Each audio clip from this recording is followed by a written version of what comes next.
জামাত ইসলামী বাংলাদেশের যে কোনো দোষ থাকতে পারে মিথ্যা সত্য মিলিয়ে, কিন্তু এই দোষ এই দেশে কেউ দিতে পারে না যে জামাতের লোক মেরে খায়, এরা চাঁদাবাজি করে। কথা বলা লাগবে, গ্যারান্টি আছে এদেশে নেই। শিবিরের ওপরে যে দুইটা দোষ দেওয়া হয়েছে তাহা মিথ্যা। বলা হয় যে তারা রক কাটে। 1977 সালে তাদের প্রতিষ্ঠা।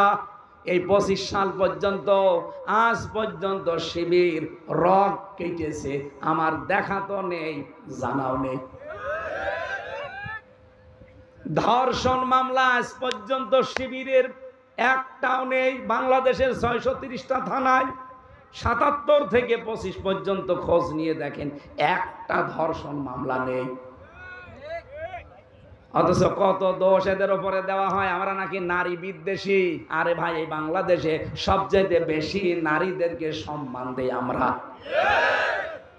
একজন তো কয়েকদিন আগে ঘোষণা দিয়েছে, আমরা যদি পাশ করি সামনে হলগুলোতে মেয়েদের হলে ছেলেরা যাবে, দেদারসে কোনো অনুমতিও লাগবে না।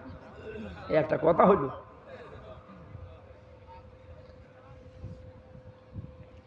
ইসলাম যদি এবার যেতে পারে, রাত 12টা নেই, সকাল 10টা নেই, মেয়েদের হলে আপনি পুরুষ মানুষ কোন কারণে যাবেন বলেন? একটা ষড়যন্ত্র করে এটা লাগাতে চেয়েছিল। আচ্ছা, শরীফার গল্প তো এমনি দেয়নি, দিয়েছে এই কারণে।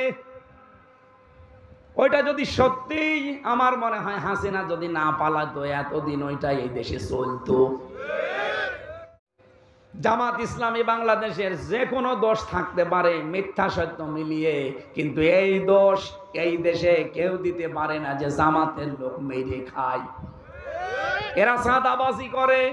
কথা বলা লাগবে, গ্যারান্টি আছে এদেশে নেই।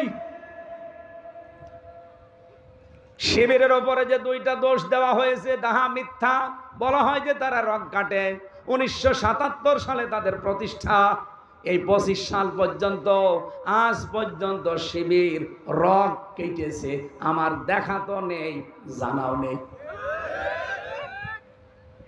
ধর্ষণ মামলা আজ পর্যন্ত শিবিরের একটাও নেই। বাংলাদেশের 630টা থানায় 77 থেকে 25 পর্যন্ত খোঁজ নিয়ে দেখেন, একটা ধর্ষণ মামলা নেই।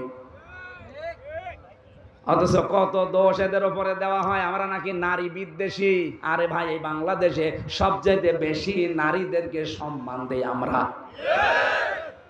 একজন তো কয়েকদিন আগে ঘোষণা দিয়েছে, আমরা যদি পাশ করি সামনে হল